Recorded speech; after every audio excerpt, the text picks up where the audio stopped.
كم مرة رحت مطعم وفكرت انك تاكل اكلة جامدة قوي والاكلة ابهرتك او صدمتك؟ ده اللي هكلمك فيه النهاردة عن فيلم غبي القط للفنان الجامد اللي انا بعشقه آسر ياسين مع اسماء جلال ومحمد شاهين وشوية ممثلين اجمد من بعض، والاجمد منهم الكتابة والاخراج. ده قصة. قبل ما نبدأ واشرح لك كل التفاصيل دي واقول لك عجبني في ايه ما عجبنيش في ايه، مش هحرق لك احداث عشان تبقى انت عامل حسابك. وقبل ما نفتح اي كلام في اي تفاصيل واقول لك كم من 10 كمان، ما تنساش تعمل اللايك بتاعك الجميل وتشغل زر الجرس، واتمنى تعمل السبسكرايب لان ده بيدعمني جدا. يلا بينا نبدا. فيلم الغاب القط بطولة آسر ياسين ومحمد شاهين وأسماء جلال، علي صبحي اللي عجبني قوي، رحاب الجمال، سماح أنور، الأستاذة سماح أنور معلش، ومعانا كارمن بصيبس والأستاذة انتصار. فريق ضخم، فريق إنتاج ضخم. عندنا ضيفين عايز أقولهم أمينة خليل وطه دسوقي، مش محتاجة إن أنا أخبي يعني. أمينة خليل وطه دسوقي بالنسبة لي من أجمد حاجة، أجمد ضيوف شرف حصلوا في العمل ده. قبل ما نخش على الاحداث واقول لك رايي فيها وايه اللي عجبني وايه اللي ما عجبنيش، عايز اقول لك ان الفيلم ده كتابه ايمن وطار. طب ايمن وطار ده كتب ايه يا دولي؟ نادي الرجال السري والكويسين. مبدئيا انت هتبص على العمل من بره هتشوف آسر ياسين واسماء جلال محمد شاهين، هتشوف ايمن وطار. انا اوريدي هتفرج على الفيلم، مفيش وقت. هو الفيلم ده من اول يوم انا راح اتفرج على الفيلم، على العرض الاول، اتفرج على العرض الاول بتاعه. انا بالنسبه لي مبسوط. اما المخرجه فهي ساره نوح اللي عملت اعز الولد وشيخ جاكسون، مش محمسه قوي رايي برضو، ولكن انا اوريدي اتفرجت على الفيلم. اداء الاخراجي كان هو برضو حاجه فوق المتوقع، اداء جامد قوي. واللي ابهرني برضو دور الاستاذه سماح انور، انفعالها وادائها التمثيلي. لا انت مستواك. اقول لك حاجه، كل الممثلين اللي موجوده في العمل ده المفروض انتوا عندكم اجمد من كده. انتوا ليه نزلتوا بمستواكم التمثيلي؟ لا انا كنت داخل العمل عندي يا باشا انت راكب عربيه فورد موستنج يا عم آسر ياسين، ايه الكوميديا العبط اللي انتوا بتعملوها دي؟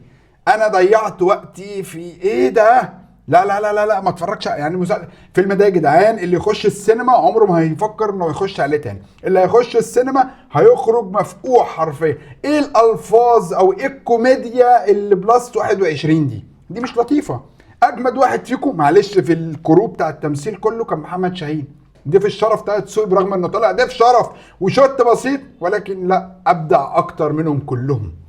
امينه خليل واقعيه، دخلت بشخصيه امينه خليل الاصليه، مش داخلها اللي هي ضيفه شرف. لا يعني انا مثلا في الفيلم ده حسيت ان انا بتفرج على فيلم كوميدي للكبار فقط. يعني لو انا عملت عيني كده شويه او تخيلت ان هو انيميشن، انا بتفرج على توم جيري بالموسيقى اللي معموله اللي لايقه على الاحداث والاخراج والتصوير. الويلي ابدع الموسيقى الشعبيه مع الريتم الموسيقى وكميه الالحان والحاجات والتراكات اللي اتحطت في الفيلم ده.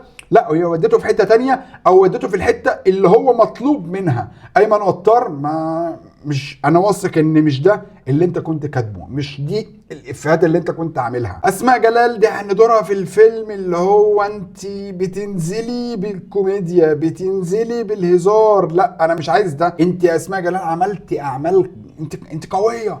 ليه بننزل كده؟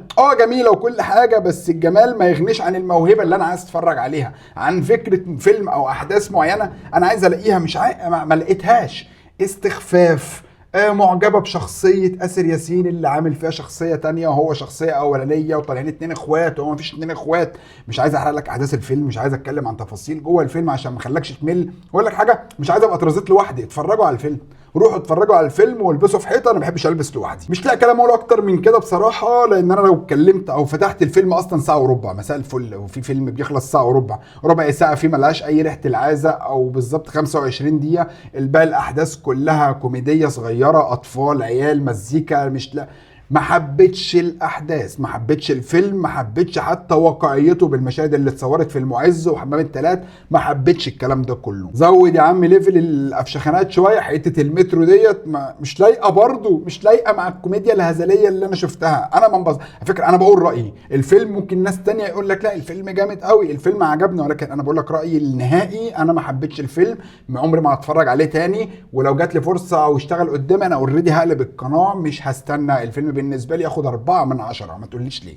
4/10. طبعا تقييم قليل، ولكن 4/10. 1 عشان ضيوف الشرف، رقم 2 عشان عودة سماح أنور، رقم 3 عشان مزيكا الويلي، رقم 4 عشان أيمن وطار. دول بالنسبة لي عيش. وأقول لك حاجة، أنا أديه 5. 5 ليه بقى؟ خد آسر ياسين بأداؤه التمثيلي مع آسر ياسين مع محمد شاهين، الاتنين ياخدوا 1 مع بعض، فهنقول الفيلم ده ياخد 5/10. ده كان رأيي سريعا في فيلم إن غاب القط بطولة آسر ياسين، واتمنى ما حدش يتفرج عليه لانه ما عجبنيش بصراحه. انما هم انا ممثلين اللي هو انا اشوف الممثل الكرو ده، انا رايح اتفرج على الفيلم دي. انا هدور دلوقتي وهطلع البس وهحجز يا باشا التيكت بتاعي واروح اتفرج على الفيلم. الكرو، الكتابه والاخراج، الموسيقى التصويريه، كل حاجه، انا رايح اتفرج على الفيلم. اتصدمت، انا بجد اتصدمت.